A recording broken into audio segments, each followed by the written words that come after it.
وہ وقت جب وہ اللہ تعالیٰ سے دعا مانگتا ہے تو اللہ تبارک و تعالیٰ اس کی دعا کو رد نہیں کرتا اور لازماً اس کی دعا قبول ہوتی ہے. وہ گھڑی جمعہ کے دن اللہ تعالیٰ نے رکھی ہے، اور وہ وقت جو ہے اللہ کے نبی نے فرمایا جب وہ نماز میں ہوتا ہے. وَهُوَ قَائِمٌ يُصَلِّي، یہ بہت اہم الفاظ ہیں بخاری اور مسلم کے. جب وہ نماز میں ہوتا ہے اللہ تبارک و تعالیٰ اس کے لیے جو ہے وہ ایک قبولیت کی جو گھڑی رکھی ہے، اس میں اللہ تعالیٰ اس کی دعا کو رد نہیں کرتا اور اس کی دعا قبول کی جاتی ہے. لہٰذا اس کے بعد اللہ کے نبی نے اشارہ کر کے بتایا کہ یہ وقت بہت تھوڑا ہے، زیادہ نہیں ہے، بہت قلیل وقت ہے. لہٰذا اس تھوڑے سے وقت کو انسان اپارچونٹی اور موقع سمجھتے ہوئے اس کا استعمال کریں اور اس کو ضائع ہونے نہ دیں. اب جو ہے وہ اللہ کے نبی نے اشارے سے ہاتھ کے بتایا کہ وہ بہت تھوڑا وقت ہے مگر وہ جو قبولیت کا ہے.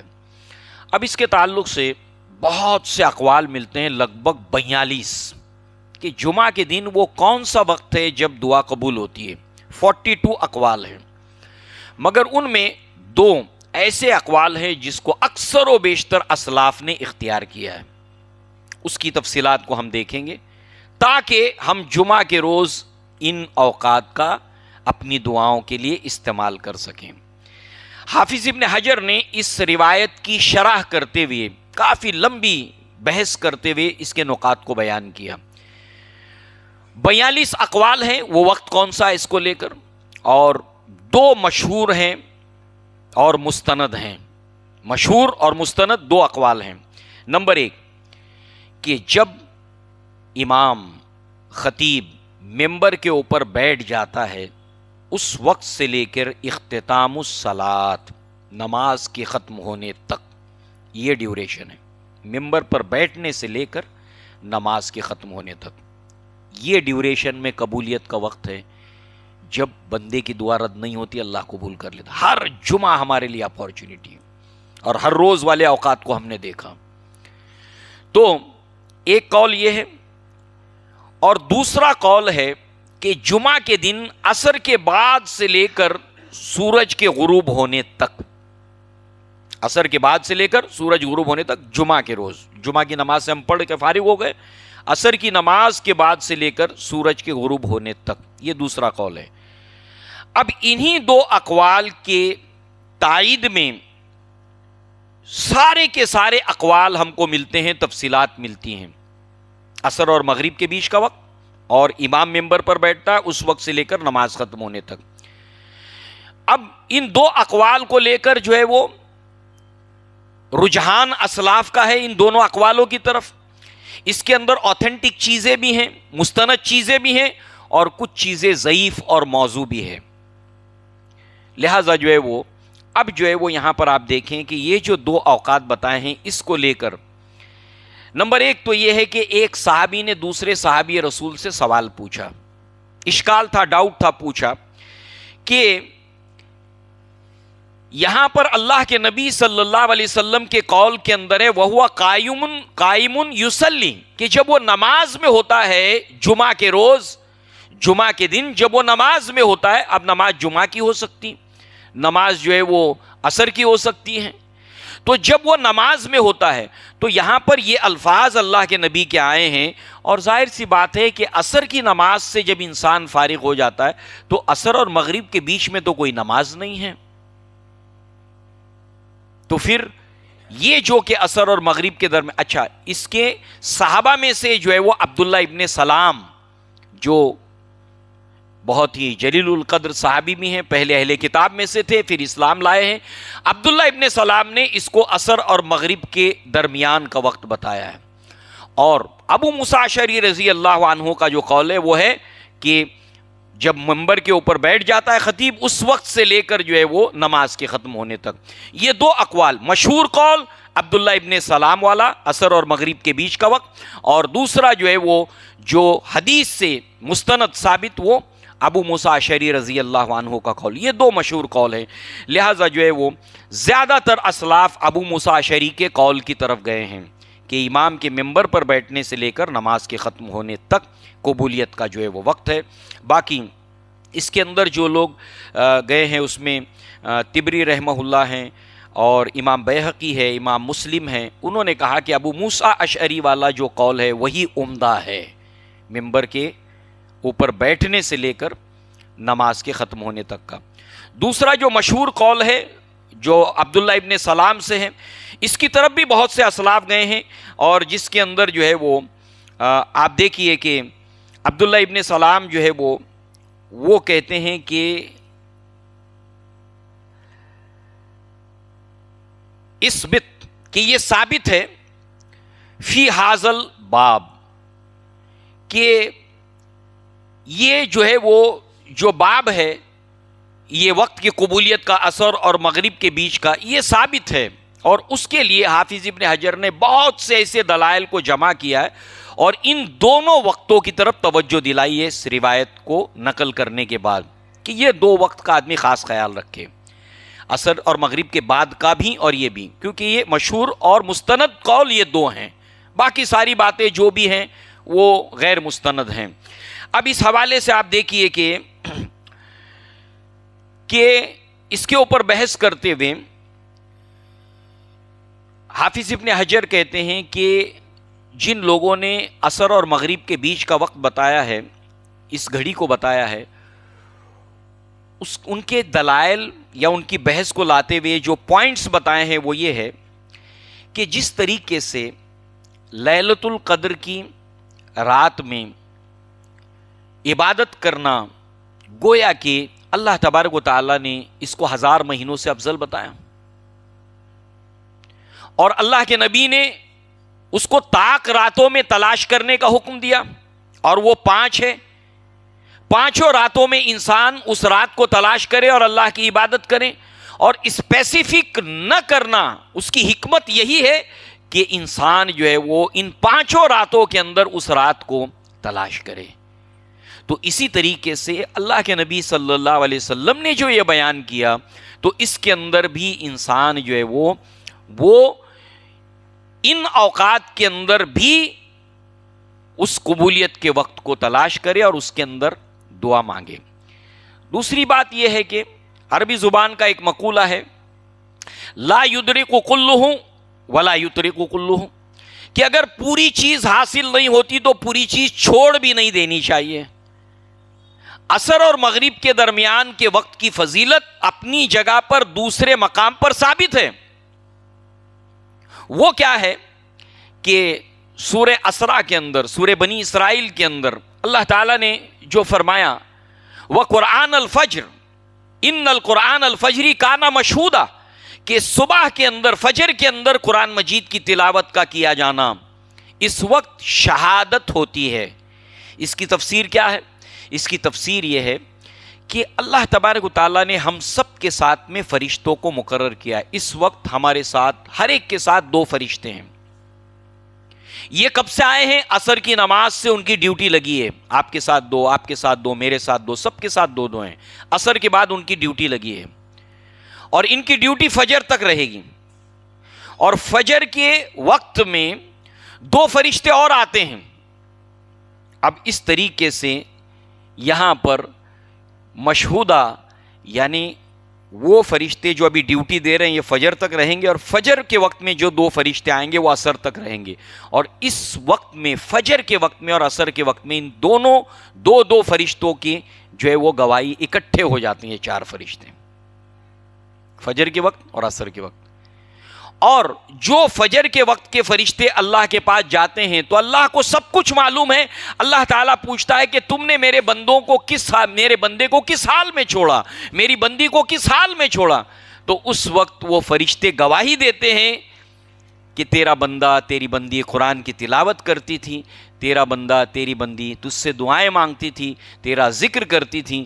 گویا کہ اللہ کے حضور میں وہ شہادت پیش کرتے ہیں جو ہم فجر کے بعد عبادت کرتے ہیں، ذکر و اذکار کرتے ہیں، دعائیں مانگتے ہیں، اور عصر کے بعد کا وقت بھی عین یہی ہوتا ہے۔ اور اس حوالے سے اسلاف سے عصر اور مغرب کے بیچ کے اندر جو ہے وہ اللہ کا ذکر، اللہ کی عبادت، قرآن کی تلاوت اور سکوت یہ ثابت ہے۔ اور اس اعتبار سے جو ہے وہ یہاں پر عبداللہ ابن سلام کا جو قول ہے کہ عصر اور مغرب کے درمیان کا بھی وہ وقت ہے، تو گویا کہ اس کی جو فضیلت ہے اس وقت کی وہ تو ہمیں ملے گی ہی، اگر یہ وقت جو ہے وہ دعا کی قبولیت کا نبی کے فرمان کے مطابق ہے تو وہ بھی مل جائے گا، ورنہ ہم فائدے سے تو بہرحال خالی نہیں رہیں گے۔ تو اس طریقے سے ہمیں ان کا اہتمام جو ہے وہ کرنا چاہیے۔ اس کے علاوہ اور بہت سے اوقات ہیں، اس وقت بھی دعا قبول ہوتی ہے جب بارش کا نزول ہوتا ہے، جب بارش برستی ہے اس وقت بھی دعا قبول ہوتی ہے، جب بارش برس رہی ہو اس وقت بھی انسان کو دعا کرنی چاہیے۔ اسی طریقے سے جب قرآن مجید کی تلاوت ہم ختم کر چکتے ہیں، جتنا پڑھنا تھا پڑھ لیا، اس کے بعد جو دعا مانگی جاتی ہے وہ بھی قبول ہوتی ہے۔ اسی طریقے سے قبولیت دعا کے وقت کے اوقات میں سے جب مرغ کی آواز کو سنیں وہ وقت بھی قبولیت کا ہوتا ہے۔ اسی طریقے سے جب میت کی آنکھیں بند کی جاتی ہیں وہ وقت بھی قبولیت کا ہوتا ہے۔ ہم میں سے بہت سے لوگوں کا یہ تجربہ نہیں ہوتا، مگر ہمیں زندگی کے اندر جب کبھی ایسا موقع مل جائے کہ کسی کی موت ہو گئی ہے اور آنکھیں کھلی ہیں تو اس کی آنکھیں بند کر دینی چاہیے، اور وہ وقت ہوتا ہے دعا کی قبولیت کا۔ اس کے تعلق سے ام سلمہ رضی اللہ عنہا فرماتی ہیں کہ میرے شوہر ابو سلمہ کا انتقال ہو گیا تو اللہ کے نبی صلی اللہ علیہ وسلم تشریف لائے، آپ نے ابو سلمہ کی آنکھیں کھلی تھیں بند کیں، اور اس کے بعد اللہ کے نبی نے فرمایا کہ جب بندے کی روح کو نکالا جاتا ہے تو نگاہیں اور آنکھیں اس کا پیچھا کرتی ہے، اور اس وجہ سے انسان کی آنکھیں ایسی کھلی رہتی ہیں۔ لہٰذا جیسے ہی اللہ کے نبی نے یہ کہا کہ گھر والوں کی چیخیں نکل گئیں، جب اللہ کے نبی نے فرمایا تو ابو سلمہ کے رشتہ دار جو ہے وہ ان کی چیخیں نکل گئی، تو اللہ کے نبی صلی اللہ علیہ وسلم نے فرمایا لا تدعوا علی انفسکم الا بخیر فإن الملائکۃ یؤمنون علی ما تقولون۔ مسلم شریف کی روایت ہے کتاب الجنائز کے اندر۔ اللہ کے نبی نے فرمایا کہ دیکھو یہ قبولیت کا وقت ہوتا ہے جب میت کی آنکھیں بند کی جاتی ہے، اس وقت جو بھی دعا مانگی جاتی ہے تو لہٰذا تم اس وقت خیر کی دعا مانگنا، کیونکہ سچویشن ایسی نہیں ہوتی کہ آدمی کچھ خیر، بلکہ کوئی برے الفاظ بھی زبان سے نکل سکتے ہیں، لہٰذا تم اس وقت جو بھی دعا مانگنا خیر کی دعا مانگنا، اس لیے کہ جب تم دعا مانگتے ہو تو اس وقت ملائکہ تمہاری دعا کے اوپر آمین کہتے ہیں۔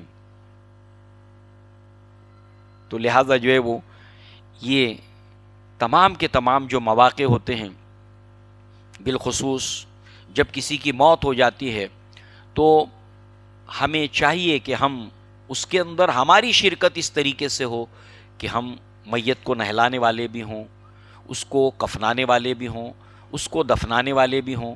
یہ بڑی سعادت کا اور تزکیہ نفس کا کام ہے، اس سے انسان کا نفس کا جو ہے وہ تزکیہ ہوتا ہے۔ اس میں بڑی برکتیں ہیں۔ جب آپ میت کو نہلا رہے ہوتے ہیں اور کوئی میت کو لے کر عیب کی چیز آپ کو دکھائی دے، آپ نے ساری زندگی دیکھا باڈی کو، ان کے دیکھا نہیں جو آدمی مر گیا تھا، مگر نہلاتے ہوئے کوئی جسم کا عیب آپ کو دکھائی دیا، تو جب ہم اس کو چھپاتے ہیں، لوگوں سے اس کا ذکر نہیں کرتے، اپنے من میں رکھتے ہیں، اسی حالت میں ہماری موت آتی ہے، تو آپ اللہ کے نبی نے فرمایا کہ جس طرح اس نے اس کے اوپر راز رکھا ہے، اللہ تبارک و تعالیٰ بھی قیامت کے دن اس کے گناہوں کے اوپر اللہ پردہ ڈالے گا۔ اب سوچیے ہم اگر زندگی میں کئی میتیں ہم نے نہلائی اور کوئی چیز آ گئی اور ہم نے اس کو صرف اپنے من میں رکھا، ہمارے کتنے ایسے گناہ ہیں جو اللہ تعالیٰ قیامت کے دن اس کی پردہ پوشی فرمائے گا۔ مگر آپ دیکھیے کہ مسلمان ان تمام کاموں کی طرف دلچسپی یا کبھی توجہ نہیں دیتا، کبھی اس کو سنجیدگی سے نہیں لیتا کہ یہ کام ہم کو کرنا چاہیے، یہ کام ہم کو سیکھنا چاہیے، جہاں کہیں میت ہو ہمیں میت کو نہلانا چاہیے۔ یہ بڑے ثواب کا کام ہے اور اس میں کئی فضیلتیں ہیں اس کام کے اندر جس سے ہم محروم رہ جاتے ہیں۔ ان میں سے ایک کہ جب آنکھیں بند کرتے ہوئے یہ قبولیت کا وقت ہوتا ہے، یہ اللہ کے نبی صلی اللہ علیہ وسلم نے بیان کیا۔ تو قبولیت کے اوقات کو لے کر جو ہے وہ کچھ باتیں ہم نے سنی۔ اب تھوڑے کچھ کلمات ہیں کہ اگر ان کے ریفرنس کے ذریعے سے دعا مانگی جائے تو اللہ تعالیٰ قبول کرتا ہے، اور ایسے دو کلمات آج ہم سنیں گے جو ہم میں سے اکثر و بیشتر لوگوں کو یاد ہے، کیونکہ کچھ ایسی چیزیں ہوتی ہیں کہ ہم کو یاد نہیں ہوتی کہ ان کے حوالے سے اللہ دعا قبول کرتا ہے، مگر آج جو 2 کلمات ہم سننے والے ہیں یہ ہم میں سے اکثر و بیشتر لوگوں کو یاد ہوگا۔ ایک اس کے اندر راوی دو ہیں، انس بن مالک رضی اللہ عنہ اور ربیعہ بن عامر رضی اللہ عنہ. یہ فرماتے ہیں، اور احمد، نسائی، حاکم، ترمذی سب میں یہ روایتیں ہیں. البانی رحمہ اللہ نے اس کو صحیح قرار دیا ہے. اللہ کے نبی صلی اللہ علیہ وسلم نے فرمایا، علیزو بیا ذل جلال والاکرام، کہ تم اپنی دعا کے اندر ذل جلال والاکرام، ذل جلال والاکرام اس کو لازم پکڑو.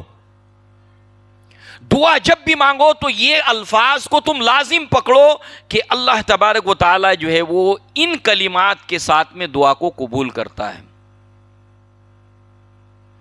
اے اللہ تبارک و تعالی میرا قرض اتار دے، یا ذل جلال والاکرام، یا ذل جلال والاکرام میرے والدین کی جو ہے خدمت کی مجھے توفیق عطا فرما، میں اپنے والدین کی خدمت کر سکوں، یا ذل جلال والاکرام. یہ الفاظ لازم پکڑو اپنی دعا کے اندر کہ اللہ تبارک تعالیٰ ان الفاظ کے ذریعے سے دعا قبول کرتا ہے. بتائیے یہ کتنے لوگوں کو ایسے ہے کوئی کہ جس کو یاد نہیں ہو؟ سب کو یاد ہے. تو ہمیں ان الفاظ کو اپنی دعاؤں کے اندر لازم پکڑنا چاہیے، ذل جلال والاکرام. اسی طریقے سے سعد رضی اللہ عنہ کہتے ہیں کہ یہ مچھلی والے کی جو دعا ہے، یعنی یونس علیہ السلام، جب انہوں نے مچھلی کے پیٹ کے اندر یہ دعا مانگی تھی، ان کو جاننے والا سوائے اللہ کے اور کوئی نہیں تھا کہ وہ مچھلی کے پیٹ میں ہے، تو انہوں نے مچھلی کے پیٹ میں یہ دعا مانگی تھی. اور وہ دعا کیا ہے؟ لا الہ الا انت سبحانک انی کنت من الظالمین. لہذا فإنه لم يدعو بها رجل مسلم في شيء قط إلا استجاب الله له، کہ ان کلمات کے ذریعے سے جو مچھلی والے نے کلمات کہے تھے، جو بھی مسلمان آدمی اس کے ذریعے سے دعا مانگتا ہے اور جب بھی اس سے دعا مانگتا ہے، اللہ تبارک و تعالیٰ اس کی دعا کو قبول کرتا ہے ان کلمات کے ساتھ. اور میں سمجھتا ہوں کہ اکثر و بیشتر مسلمانوں کو یہ بھی الفاظ یاد ہیں، لا الہ الا انت سبحانک انی کنت من الظالمین. یہ کلمات اتنے زیادہ مؤثر ہیں دعا کی قبولیت کے معاملے میں، گناہوں کے دھل جانے کے معاملے میں، اتنے پاورفل یہ الفاظ ہیں کہ علامہ ابن تیمیہ رحمہ اللہ نے اس آیت کے اوپر، صرف ان الفاظ کے اوپر جو ہے وہ مستقل ایک کتاب لکھی، جس کے ترجمے والی کتاب کے اندر 223 صفحات ہیں صرف اس کے اوپر. لا الہ الا انت سبحانک انی کنت، 223 صفحات کے اوپر مشتمل کتاب کا ترجمہ ہے. کیا ہوگا آپ سوچئے ان کلمات کے اندر. اور پھر اس کے اندر 8 ابواب قائم کیے ہوئے، صرف اس ایک آیت یونس علیہ السلام کی اس دعا کو لے کر 8 ابواب قائم کیے ہیں. اور اس کے اندر مستقل ایک باب قائم کیا کہ کیا وجہ ہے کہ ان کلمات سے اللہ تعالیٰ دعا قبول کرتا ہے، اس کی ریزنز کیا ہیں، اس کی حکمتیں کیا ہیں کہ ان کے ذریعے سے اللہ تعالیٰ دعا کو قبول کرتا ہے. اس میں سے 4 وجوہات بتائیں کہ دعا قبول جب ہوتی ہے تو اس میں اگر یہ 4 چیزیں ہوں تو دعا قبول ہوتی ہے. اس میں یہ ہے اللہ تعالیٰ کی الوہیت کا اقرار کرے انسان سچے دل سے، وہ اس میں ہے لا الہ، وہ الفاظ اس میں ہیں. اور پھر علامہ ابن تیمیہ نے جگہ جگہ پر اور بھی مقامات پر بتایا کہ ربوبیت اور الوہیت کا فرق بتایا ہے. ربوبیت کو کفاران قریش بھی مانتے تھے کہ آسمان سے بارش کون برساتا ہے؟ وہ کہتے تھے اللہ. من خلق السماوات والارض، آسمانوں اور زمین کو کس نے تخلیق کیا؟ یہ کہیں گے لیقولون اللہ، اللہ نے کیا. روزی کون دیتا ہے؟ اللہ تعالیٰ دیتا ہے. وہ اللہ تبارک و تعالیٰ کو ربوبیت کے تعلق سے وہ بھی مانتے تھے، مگر اللہ تبارک و تعالیٰ کی الوہیت کا انکار کرتے تھے اور اس کے ساتھ میں شریک ٹھہراتے تھے. لات، عزا، منات اور حبل کو شریک ٹھہراتے تھے. گویا کہ اللہ تعالیٰ کی الوہیت کا اقرار کرنا اپنے صدق دل کے ساتھ، پوری سوچ کی پاکیزگی کے ساتھ کہ اللہ تبارک و تعالیٰ کی الوہیت کا اقرار اس کے اندر ہے، جو دعا کی قبولیت کے لیے جو ہے وہ اس کے ذریعے سے دعا جلد قبول ہوتی ہے. جب بندہ اللہ کی الوہیت کا اقرار کرتا ہے، وہ ان الفاظ میں ہے لا الہ الا انت سبحانک انی کنت من الظالمین. اسی طریقے سے اس کے اندر سبحانک، جب سبحانک کہتا ہے بندہ تو اس کے اندر دو معنی کم سے کم ہوتے ہیں۔ نمبر ایک یہ ہے کہ اللہ تعالیٰ تمام عیوب سے پاک ہے، اس کا وہ اقرار کرتا ہے، اللہ پاک ہے تمام عیوب سے، تمام نقص سے پاک ہے اللہ تبارک تعالیٰ۔ اسی کے ساتھ ساتھ خاص مفہوم اس کا دوسرا یہ ہے لا الہ الا انت سبحانک، وہ یہ ہے کہ اگلے الفاظ میں یونس علیہ السلام جو کہتے ہیں انی کنت من الظالمین، کہ بے شک میں ظالموں میں سے ہوں، اور سبحانک جو یہاں پر آیا ہے اس کا مطلب یہ ہے، دوسرا مطلب اس کا ایک تو عام ہے کہ اللہ تمام عیوب سے پاک ہے، اور خاص مطلب اس میں کیا ہے؟ خاص مطلب یہ ہے کہ مجھے جو یہ وقت میرے زندگی میں آیا، میں مچھلی کے پیٹ میں آ گیا، مچھلی مجھے نگل گئی، کشتی والوں نے جو ہے وہ قرآن نکالا تو بار بار میرا ہی نام نکلا، یہ سب جو ہوا ہے تو میں ظالم ہوں، ظالم میں ہوں۔ دعوت کا وہ جگہ، ناراض ہو کر، غصہ ہو کر یونس علیہ السلام جب ان کی قوم مان نہیں رہی تھی تو کہا کہ جاؤ، میں تم کو اب نہیں، کسی اور کو جا کر سمجھاؤں گا۔ اور ہوا یہ کہ کوئی بھی نبی اللہ تبارک و تعالیٰ کی اجازت کے بغیر اپنا پلیس آف دعوت کی جگہ کو چھوڑ نہیں سکتا، یہ نبی کے لیے خاص ہے۔ اللہ تعالیٰ نے اپنے نبی کو کہا وَلَا تَكُنْ كَصَاحِبِ الْحُوتِ، آپ مچھلی والی کے مانند مت ہو جائیے۔ قریش بہت ستا رہے تھے اللہ کے نبی صلی اللہ علیہ وسلم کو، تو اللہ نے روکا کہ نہیں، جب تک کہ اللہ کی طرف سے ہجرت کا حکم نہیں آئے گا آپ جگہ نہیں چھوڑیں گے، جو کرنا ہے کرنے دو ان کو۔ اس لیے آپ لوط علیہ السلام کا معاملہ دیکھیے، ہود علیہ السلام کا، کتنا حد ہو گئی لوگوں کے ستانے کی، مگر اس وقت تک جگہ کو نہیں چھوڑا جب تک کہ اللہ کا حکم نہیں آیا۔ یونس علیہ السلام چل پڑے، کشتی میں سوار ہو گئے، اور پھر اس کے بعد جو ہے وہ قرآن نکلا ان کے نام سے کہ کوئی ہمارے درمیان ہے، کشتی ہچکولے کھانے لگی، جو اپنے مالک سے بھاگا ہوا ہے، لہذا جو ہے وہ کون ہے، تو قرآن نکالا گیا تو بار بار ان کا نام آیا۔ تو پھر وہ پانی میں جب ڈالا گیا یا وہ کودے تو مچھلی نے ان کو نگل لیا، اب کوئی جاننے والا نہیں۔ اور یہاں پر سبحانک کا معنی یہ ہے کہ مجھ سے یہ معاملہ ہوا ہے، مجھے نہیں چھوڑنا چاہیے تھا، اور تو پاک ہے اللہ تعالیٰ کہ بندوں کو غلطیوں کے بغیر سزا دے، بندوں کو خطاؤں کے بغیر تو سزا دے، تو اس سے پاک ہے، اس لیے کہ تو ظلم کرنے والا نہیں ہے، کیونکہ کسی کی غلطی نہیں ہے اور اس پر سزا دی جائے تو یہ کیا ہو جائے گا؟ ظلم ہو جائے گا، اور تو پاک ہے اس سے۔ تو گویا کہ دعا جب بھی مانگی جاتی ہے تو جب انسان دعا سے پہلے اللہ کی حمد و ثنا کرنے کے بعد جب اپنے گناہوں کو اللہ کے سامنے جو ہے وہ اقرار کرتا ہے کہ اللہ میں گناہ گار ہوں، میں خطا کار ہوں۔ آدم علیہ السلام نے کیا کہا تھا؟ ربنا ظلمنا انفسنا وان لم تغفر لنا وترحمنا لنکونن من الخاسرین، کہ اے ہمارے رب، ہم نے ظلم کیا اپنے نفس کے اوپر۔ کیا ظلم کیا ہے؟ وہ یہ ہے کہ درخت سے روکا گیا تھا، ولا تقرب هذه الشجرہ، تو گویا کہ ہم سے ظلم ہوا ہے، اور اگر تو نے معاف نہ کیا تو پھر ہم نقصان اٹھانے والوں میں سے ہو جائیں گے۔ تو گویا اس کے اندر جو ہے انسان اپنے خطاؤں کا، اپنے گناہوں کا بھی اقرار کرتا ہے کہ جب بھی بندہ دعا مانگتے ہوئے اپنے گناہ کو اللہ کے سامنے رکھتے ہوئے توبہ کرتا ہے، استغفار کرتا ہے، اللہ دعا کو قبول کرتا ہے۔ سورہ نوح کی دلیل مزید لے لیجئے کہ سورہ نوح کے اندر نوح علیہ السلام نے اپنی قوم کو خطاب کرتے ہوئے کہا کہ اے میری قوم، استغفار کر، اللہ سے ڈر اور استغفار کر۔ اگر تو استغفار کرے گی، اللہ تعالیٰ کا تقوی اختیار کرے گی، تو اللہ تعالیٰ آسمان سے موسلادھار سود مند بارش کو برسائے گا اور تجھے مال اور اولاد سے نوازے گا، خوشحالی عطا کرے گا۔ حسن بصری رحمہ اللہ کے پاس ان کے شاگرد بیٹھے تھے، ایک آدمی آیا، کہا کہ شیخ ہمارے یہاں پر قحط پڑا ہے، جانور مرنے لگے ہیں، آپ دعا کیجئے۔ انہوں نے کہا کہ جاؤ استغفار کرو، استغفار کرو۔ وہ آدمی چلا گیا۔ دوسرا آیا، اس نے کہا کہ شادی ہو گئی ہے، کوئی اولاد نہیں ہوئی، کہا کہ جاؤ استغفار کرو۔ تیسرا شخص آیا، اس نے کہا اپنی غریبی کا دکھڑا رویا کہ پیسے نہیں ہیں، تکلیف ہے، پریشانی ہے، کہا کہ جاؤ استغفار کرو۔ جب وہ چلے گئے تو شاگردوں نے پوچھا کہ شیخ یہ کیا ماجرا ہے؟